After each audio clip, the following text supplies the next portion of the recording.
Happy Tuesday! Happy start of Big Pokey right there. And this is the PHNX Sun Devils show.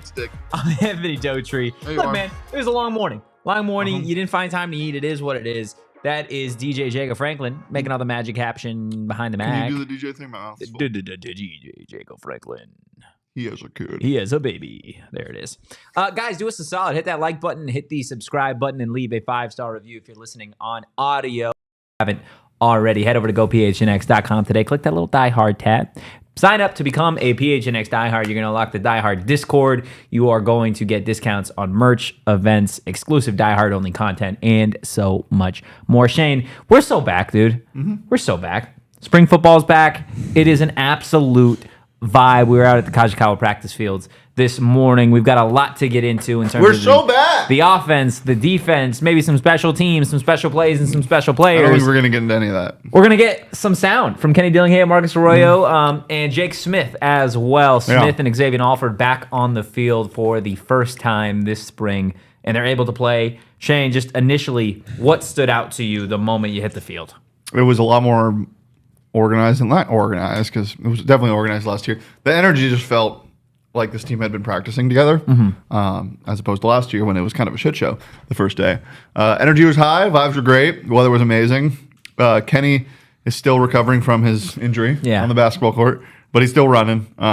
His intensity is there. He's gimping. Just some of the new faces. Obviously, football players were great to see, but also the coaching staff. Marcus Arroyo, love how he coaches. Very intense, very fun. It should be a really fun year for ASU fans because, win-loss aside, there's some really, really cool guys to watch out for. And, God, there's some size out there. Yeah, some beef, if you will. Absolutely. I do want to get into Marcus Arroyo, the ASU offensive coordinator, just because that is something that stood out kind of immediately to me. You go back to last year for Arizona State, and, Bull Baldwin was the offensive coordinator. It was a little bit, I don't want to say lethargic, but it was a little bit slower paced. Yes, the offense and then just the way that he kind of coached as well. Arroyo does feel like a mirror of Kenny Dillingham out there. Like, he is vocal, he is out there, he is running, he is getting in guys' faces to be like, hey, this is what you got to do, this is the tempo, this is kind of the way that things need to be. We heard him talking to quarterbacks, Sam Leavitt, Navi, obviously his very first spring practice out there. The energy is different, not just the players, and I think with the coaches having an energy that reflects the head coach and Kenny Dillingham, I think that's just going to be huge in terms of continuing to build and establish that culture. Yeah, he's Kenny with a soul patch, but a good soul patch. Jokes aside, he does have a lot of energy. I mean, we played the sound from when we talked to him last week about him just being a ball junkie and how their conversations, as I said, turn into longer than they thought because they just want to talk ball. Yeah. And they're both kind of sickos in that regard. So, yeah, he's very different from Bo Baldwin, a lot more intense, a little more dry, which I like. So Bo is very warm and fuzzy, and that's well and good, but I want my football coaches to be angry. Not angry, but intense. You want them to be sickos. It's like we said last week. I think Bo's a little bit of a sicko, just like not the same way. Yeah, Just there are different ways to be a sicko. There are ball coaches. There are ball coaches, and then there are football dudes. He's a football coach. Marcus Arroyo is a ball coach. Yeah, he's a ball coach. He's a ball coach. No, and then that's he's a ball coach right there. You saw that with the yes. What were you expecting the gold hoodie combo today? From Kenny? I was expecting the gray one. I was expecting either gold or white, to be honest with you, or gray. But Kenny loves the yellow. He loves it. I remember last year when I asked him about his laundry. He was like, "Yeah," because I asked him like, "Do you wear the same?" He wears it every day. And he was like, "Yeah, I do a lot of laundry." And Kenny, and already you could tell with Arroyo and some of these other coaches, right? Like, yes, the energy today was really, really good. And I think that it's something that you saw. It looked like a little bit more of a coordinated team than it did last year around this time, because there were so many new guys. There was a new coaching staff. They were trying to implement new things. And now it feels almost like exactly what Kenny and Brian Ward kind of wanted to get from what we heard last week, where spring practice now needs to feel a little bit less like we're teaching and more like we're getting back into the groove of things. Absolutely. One thing I didn't expect from Kenny's sound after practice was when somebody asked how he thought it went. He said good. I was like, whoa. Yeah. That's surprising. He was satisfied.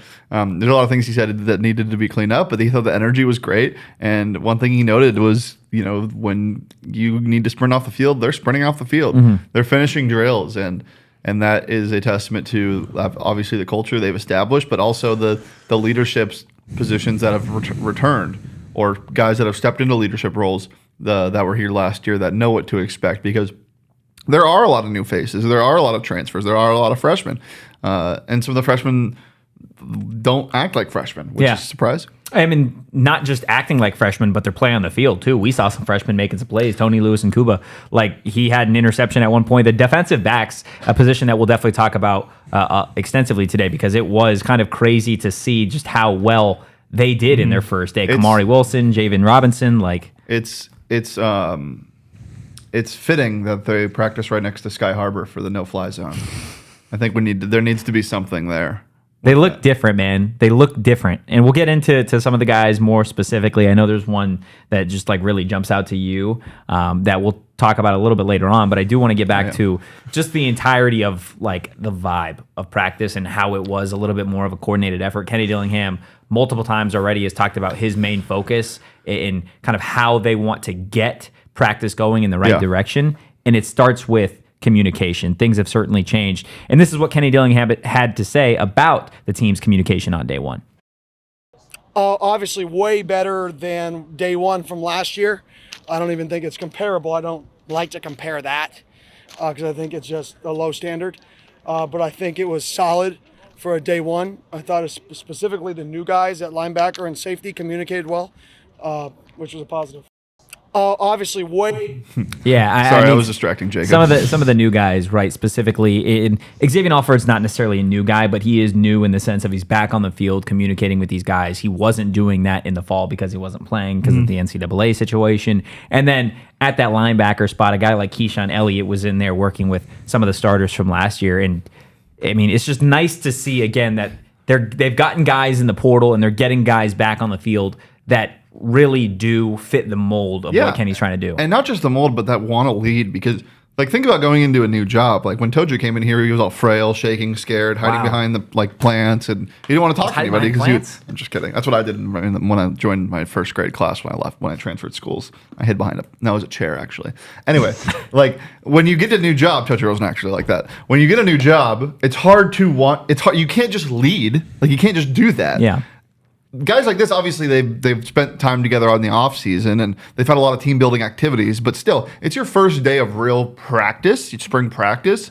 So it takes something to lead as a newcomer. Yeah, for sure. And not only a newcomer, but a newcomer in a culture that's just starting to be established, because you already have those bona fide leaders. Yeah, it's weird to see almost. It's weird to see at Arizona State, at least, to see. Coming off of a 3-9 season, to see the renewed hope, the renewed energy, and even more than the communication to me, I think the comms are certainly something that the coaches and players see daily. They can see the improvement. For us, this was our first time getting a look at some of the new guys and some of the returners. First thing that I said to you when you got there was some of these guys look completely different. Yeah, different. Gaining weight, losing weight, haircuts, size, the height. I mean, I didn't actually see any new haircuts, but it is insane how this. I mean, obviously it's Division I training program. Yeah. It's going to be good, and it's a division. It's not only it's a Power 5 training program with state of the art facilities that are new. Obviously, it's going to be good, but you got to have a good strength and conditioning staff, and they have one. I mean, they've put these guys through rigorous rigorous workouts in the offseason. That's not because I know because I was there. It's because I've seen the results. And maybe these guys are, doing it on their own, but I doubt it because it's a group effort. You see Scat, who looks light on his way feet. leaner. He looks so different. You see, some of the freshmen put on a ton of weight. Tony Lewis and Kuba, if you watch his highlights from his senior year, he's out there today, and you're like, bigger. That's a prototype corner in the NFL. He's a freshman. Ed Woods, we said the other day that BC told me he's up to 185 as opposed to 165 from last year. Brother. He looks it. He looks it. Oh, my God. He looks like a safety. Yeah. And that is scary coming from a guy who already could wrap up, already had some great coverage skills, already was going to be your number one corner this year, and already throws the hardest dodgeball you've ever seen. Like, to get weight put on like that is so impressive. Yeah, and then some other guys. Clayton Smith looks bigger. Yep. Prince Dorba is one that I tweeted out. Looks like he ate one of those Mario mushrooms and just powered up. He looks like he just grew, which is crazy to me that these guys that are already 6'2", 215 pounds can just grow. And it's not like it was a full year, right? Like, it would take a normal individual not on this program to probably put on that type of muscle mass. If you could, it would take a significant period of time. These guys have done it in a few months. Let's get on the program. Joe, let's go. Yeah, Joe, shout out Coach Joe, because Joe has got these guys on a regimen ready to roll. And it's something that we noticed. Yeah, go ahead. CJ Fight. Yeah, he's a monster. He's a monster. Seeing him push that sled around was insane. Yeah. And he's only 18 years old. That's wild to me. That's wild. What were you doing when you were 18? What was your frame when you were 18? 18. You want to know my frame? Because I remember it. Yeah. I was 5'8". I was the same height that I am. Okay. Going into my freshman year of college, I was 127 pounds. That's crazy. Yeah. Yeah. I was a little dude. I was probably the same height, but... You were 5'8" too? Yeah, I was 5'8", 120. No, I was tiny. Yeah. Oh, my goodness. Already with a great comment already. Marcuston Douglas looks like he's going to help the run game at 280. Not sure about the passing game. How do you feel about Marcuston Douglas, brother? Shane? This is my first look at him because I knew they got a transfer tight end from Florida State. Yeah. I hadn't done any research on him. Like I didn't know. Sorry, Marcuston, I wasn't familiar with your game. Yeah. I was wondering who their extra extra lineman was in formation. Catching passes? He looks like he's 280. Dude is massive. He is massive. Yeah, I don't know. He's definitely not going to get a ton of separation. I'm going to tell you that. But at that size, you might not need separation. I'm interested to see how they use him. Yeah. Kenny can use him in very, very interesting ways. The blocking game is going to be big for sure, but they have a couple blocking tight ends. Yeah. There was, honestly, my favorite moment of the entire practice was watching the tight ends, watching Jason Mons coach some of those guys, and that was pretty early on. They were doing individual indies, and Bryce Pierre is set to be tight end number one. You would assume. But between him, Cameron Harpel from San Diego State, Marcuston Douglas from Florida State, watching those guys just as a unit try and grow together, and then watching Jason Mons just head into year 2 of coaching, I think early on. Meaner. I don't think he's gotten meaner. I think he's gotten he's more confident, I'm right? kidding. And it's something that him and I had talked about is just it felt like year 1 he was not necessarily tiptoeing or dancing around, but he didn't want to come in and immediately command respect. He wanted to earn it from his players. It's the same thing. It's the new job thing, but quite literally, it's his new job. You have to come into your own a little bit, and that's with everything in life. And these coaches you would ascend. Obviously, dude won at the highest level in high school football for years. He knows what he's doing. Yeah. But it's a different thing going into the NCAA and going into a Division I university. You have to, and going into a brand new coaching staff, you have to find your footing a little bit, and not that nobody found their footing last year. It's just you're going to see change and you're going to see growth in these coaches. And you always think of players growing. You always think of a freshman going into his senior year, but you got to think of the coaches and how they're going to change with the players as well. And the players help them grow, and that's why it's so important to have such a great culture, is because they feed off of each other. Yeah, and I think getting to exactly what this roster looks like now. I know there were some people in the Die Hard Discord asking about specific position groups. I think the easiest way to really sum it up is this team is bigger and longer, the same way that Kenny really described it out there. We touched a little bit on the weight and the size of some of these guys. This is what Kenny Dillingham had to say after practice on some of these guys just kind of transforming their bodies. 100%. You see guys that in the strength and conditioning program got bigger, stronger, faster. you can see it on the tape, or you can see it on the film during practice. And there's one thing to be great in the weight room. There's another thing to be able to translate that to the field. And you can give all the effort you want in the weight room. If you don't study, if you don't know your plays, if you don't practice with a high intensity and a willingness to compete, then go be a workout warrior. It really doesn't matter. You got to be able to combine the two. That's why the games are played. They're not won in the weight room, right? Everybody says that. That's not true. You need it to win, but they're won on the field. And you have to be able to take those skills, take that work, and apply it in order to win. Yeah, I mean, he also mentioned Scat, like how he's cut down and looks different, and he mentioned, like, we know he can run over people. Yeah, like we've seen that already.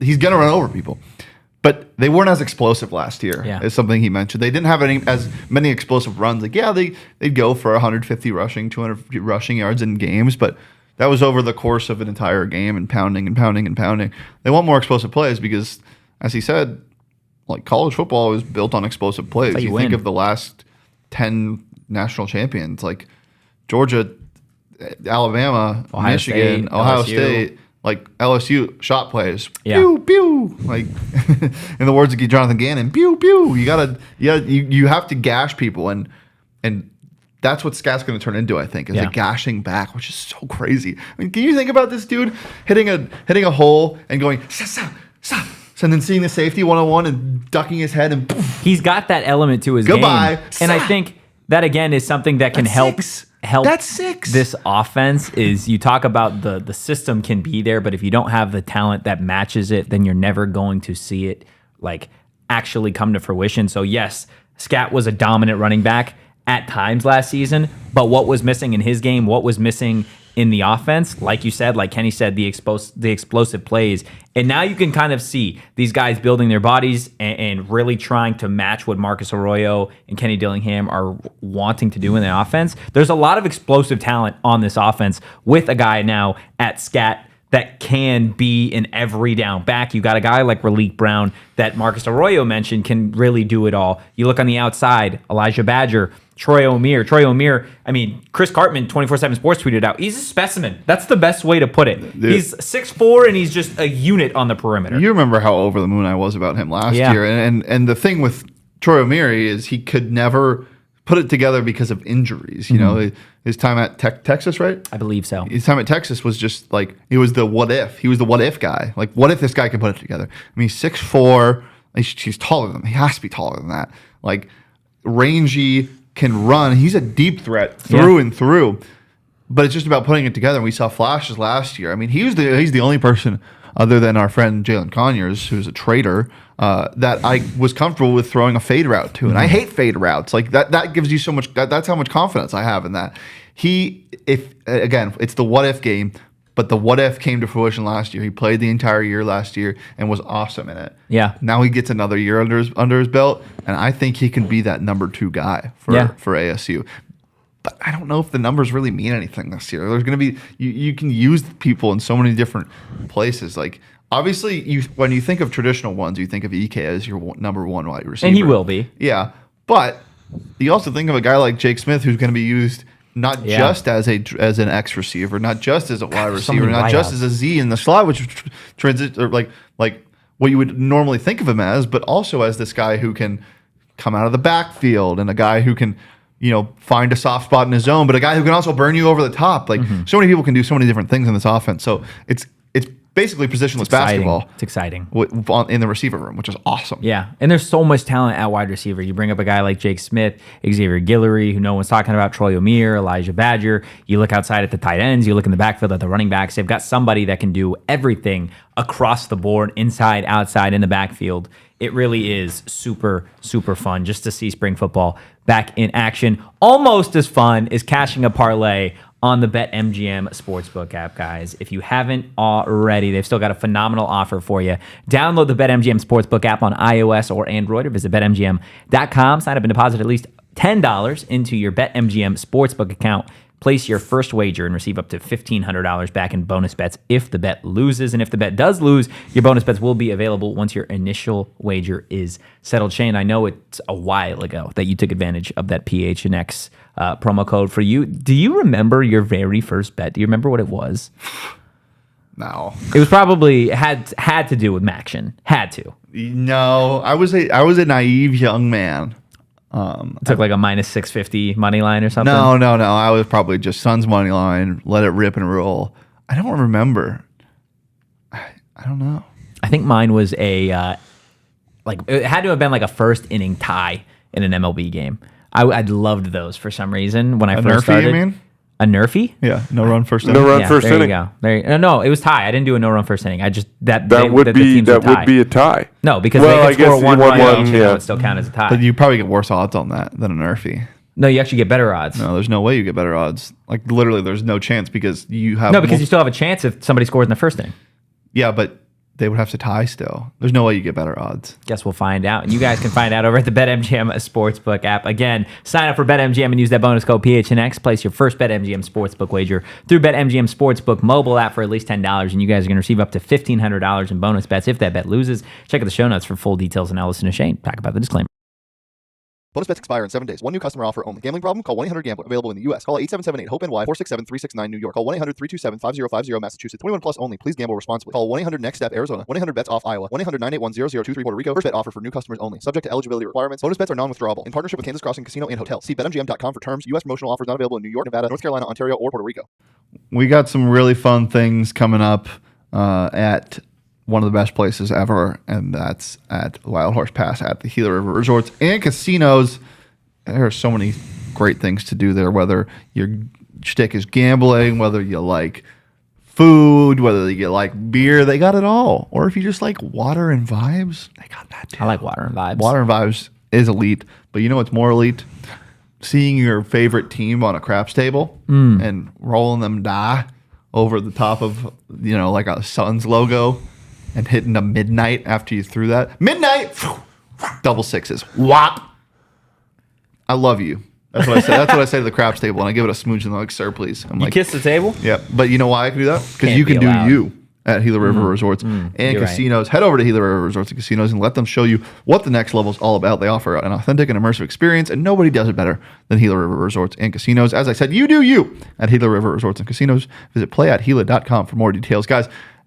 Over at Wild Horse Pass, we're going to have so many fun things coming up for the Final Four, for the Cardinals draft. That's going to be what we've always said about the Cardinals draft party is we're going to carry Johnny one way or the other. Either we're crowd surfing him because Marvin Harrison Jr. is a Cardinal, or he's not a Cardinal and we're lifting his limp body out of the door.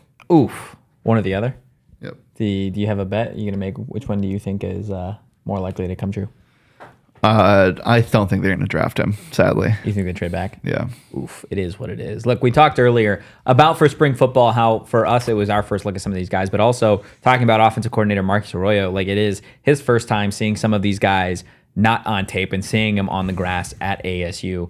Elijhah Badger, some of the offensive linemen, Leaf, some of those new quarterbacks, right? Navi, Sam Leavitt, who we'll talk about a little bit later on in the show, but back to Cam Skattebo.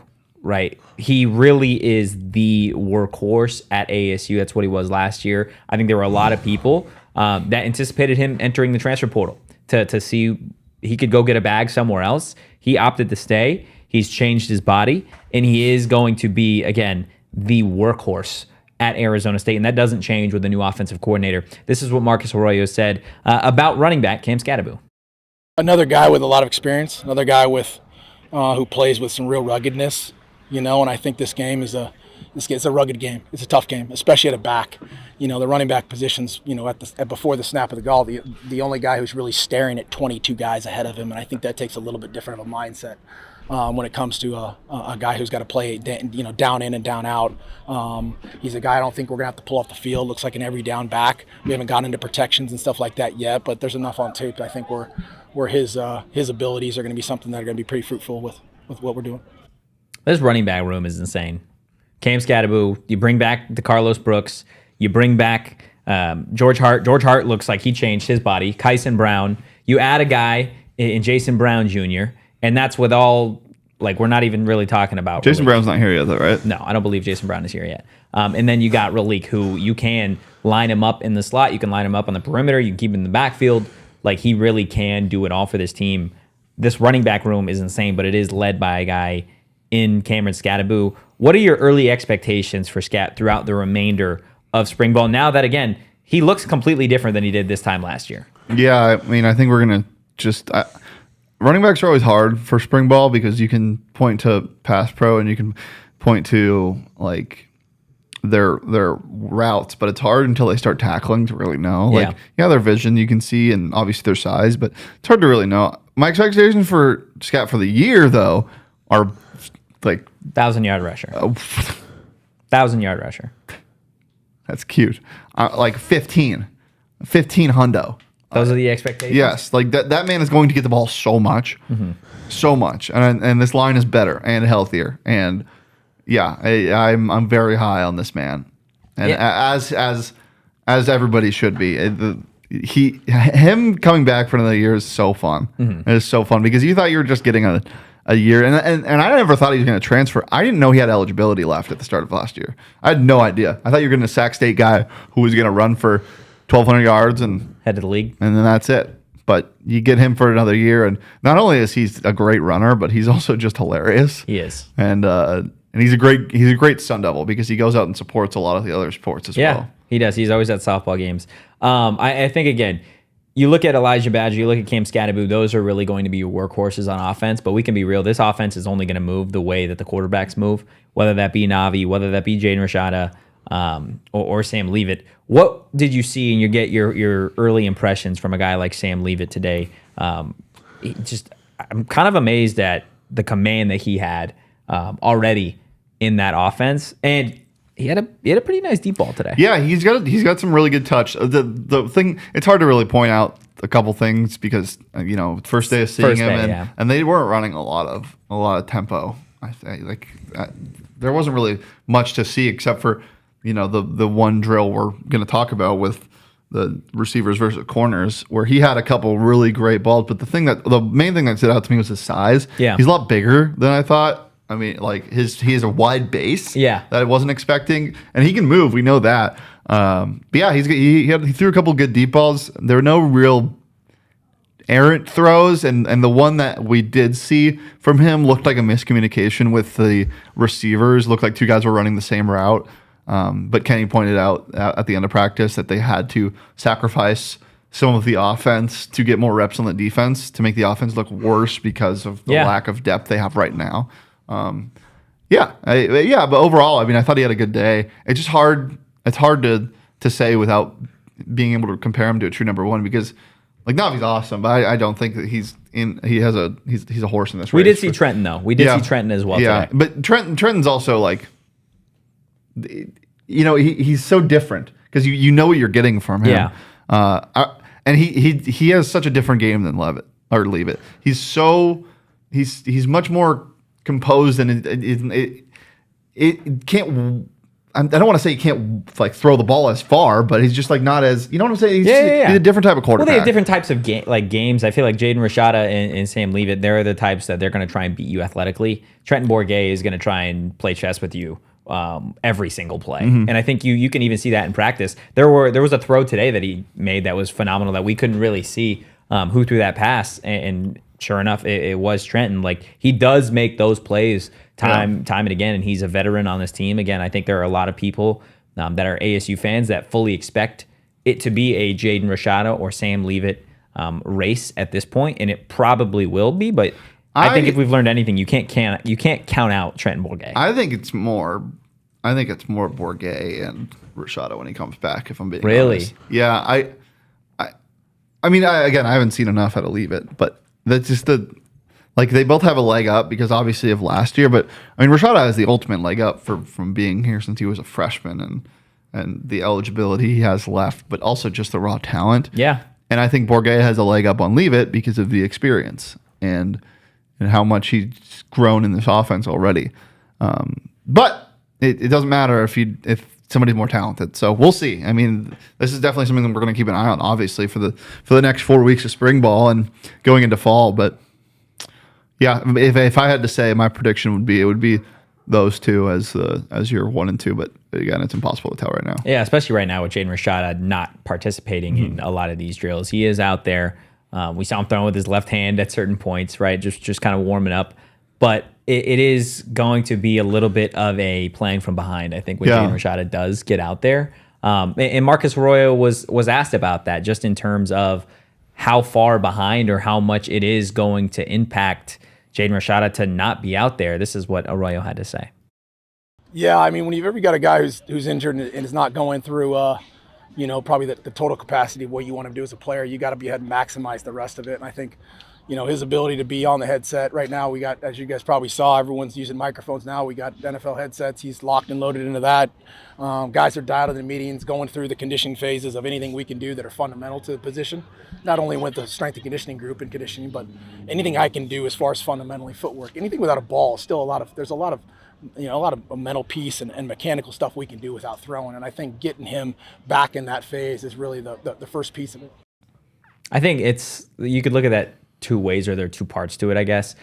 Evidently, and I think pretty clearly, Marcus Arroyo and these coaches want to make sure Jaden Rashada is as good as possible and he's still getting those mental reps while he's out there. I think the other part of it is Arroyo, Kenny Dillingham, these other offensive coaches, they want to be the best team possible, and they know that it is going to take the best quarterback possible. So to have Jaden Rashada out there, to have him doing those mental reps, to have him doing footwork things, to have him throwing with his left hand, it is going to set this team up in a better situation when fall camp does come around and you do have that real quarterback competition between some of these guys. Yeah. It's going to set the Sun Devils up in a really good place to get the best quarterback. I can't wait to see him sling that rock again. I mean, the dude is flat out. That he slings the rock. That's the best way to describe it. Dude could fire a piss missile. He throws the ball hard. Yeah, no, he can. He does have a cannon of an arm, and I think that, again... That's so natural. Yeah, and you talk about this offense, you talk about the explosive plays, right? Shots. That's something that Kenny talked about. Yeah, shots, pew, pew, pew. This is what this team wants to be. They got a quarterback in Jaden Rashada that fits that. This team is going to be a run-first, play-action built offense. So you've got a quarterback that can hand it to Scat and Raleek Brown, 20 times a game, and then they can open up the play-action pass with guys like a Jordan Tyson, an Elijhah Badger, a Jake Smith, that do have that top-notch speed where they are able to burn opposing secondaries. You are able to get some busted coverages down there. He fits the mold of the offensive scheme, I think, more so than the other guys. Ooh, another big update on Borgay. He shot an 89 the other day, he told me.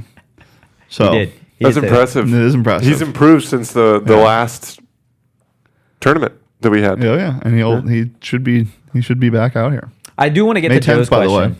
Joe's asking in the chat, are they good options? Though, from your perspective, I know that, again, we're kind of comparing them with each other and what we've seen in the past.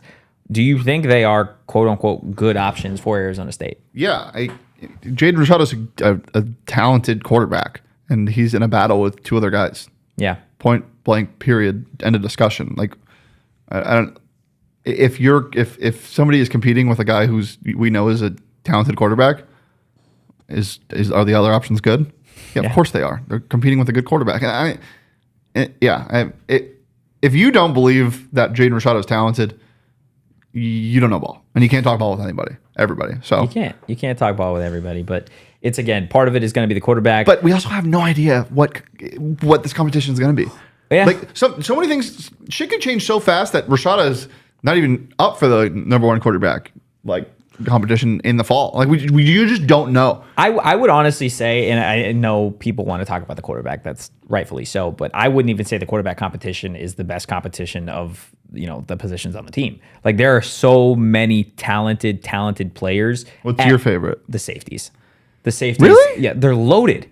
Shamari Simmons and Xavier Alford are probably your starters. I think that there's no debate. Those are your 1, 2. Well, I think Xavier Alford is for sure a starter. I know Shamari started last season, but there are guys that are going to be pushing that starting spot. You talk about a guy like Kamari Wilson. I know it's still early. He had a pick today. He's the Florida transfer. Miles Rouser, the transfer from New Mexico State. There are a bunch of guys on this team, specifically at that safety spot. Montana Warren, you could see him slide back there at safety. You could see him slide into the nickel spot. The defensive backs, I guess, just in general, there are so many of them. The DB is for sure. You have so much depth in general, yeah. But I think you're going to be able to move those two guys, or the guys under those two guys, around a lot. Like, I don't think they're going to have to just back up the two safeties. Yeah. Because I do think, like, Shamari it needs to be a leader this year, and he's expected to step up even more so than last year. I think he's, like, almost as locked in as you can be at that starting spot. I think Xavier Alford might be the most talented player on this defense. Like, on the team, potentially. yeah, he's that good from what the coaches have told us. I mean, we've seen him, obviously, and we saw him a lot today. He talked a lot, which is huge.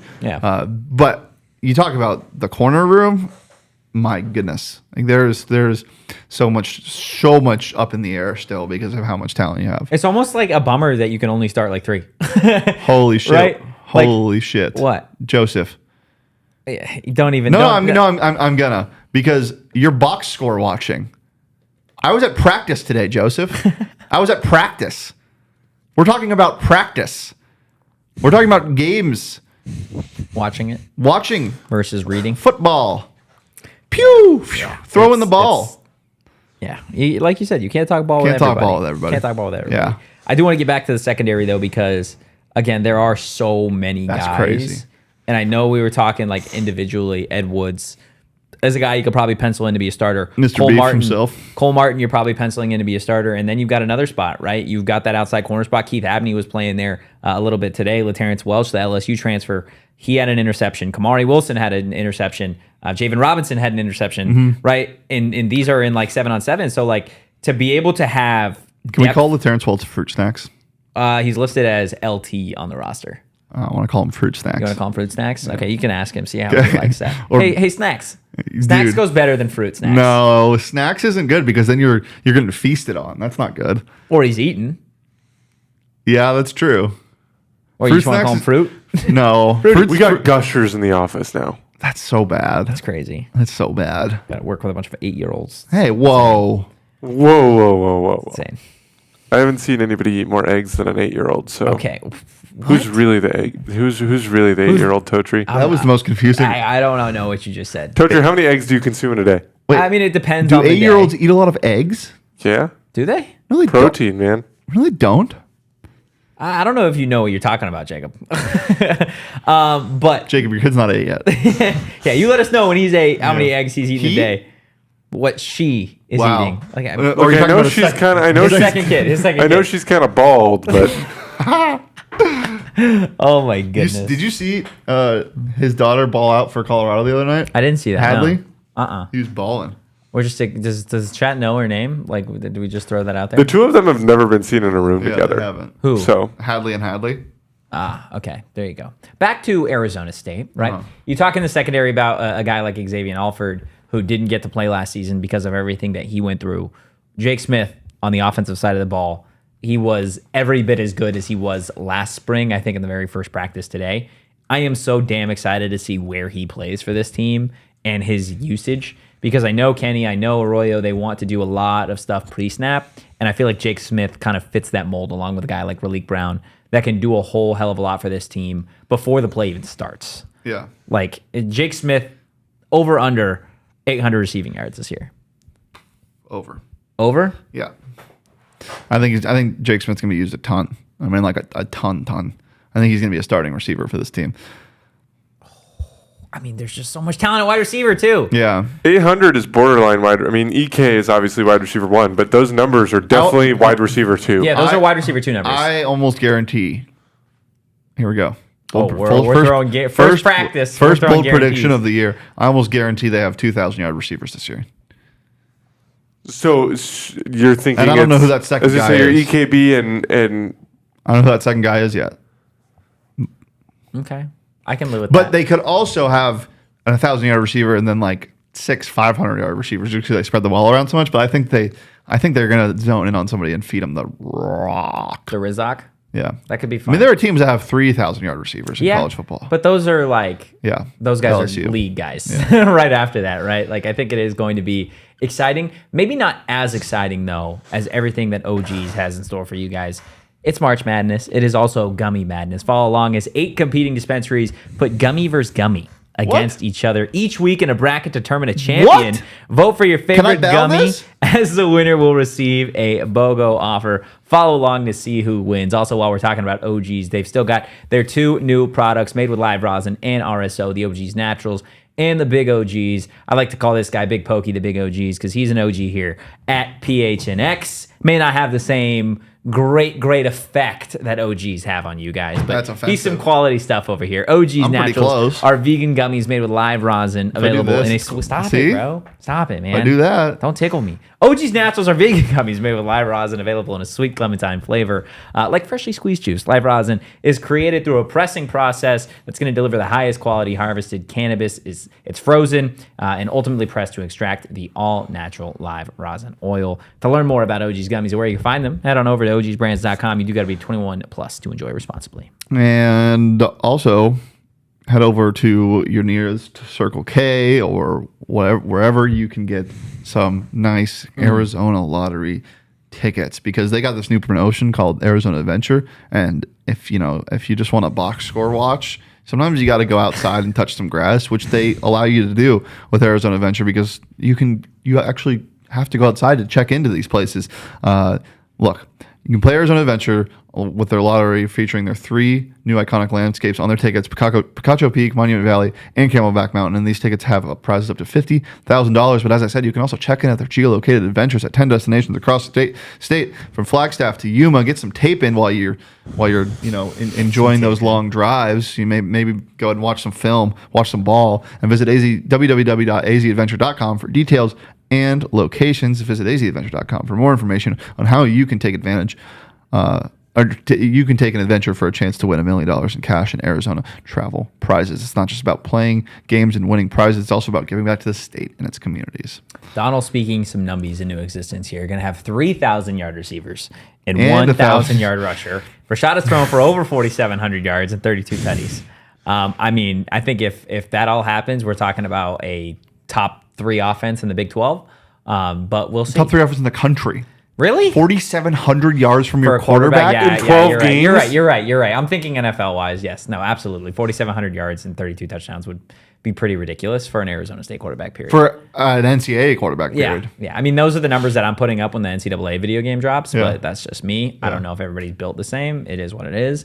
But getting back to Jake Smith and what he could do for this team, has anybody had maybe a tougher journey to playing this season than Jake Smith outside of Xavier Alford?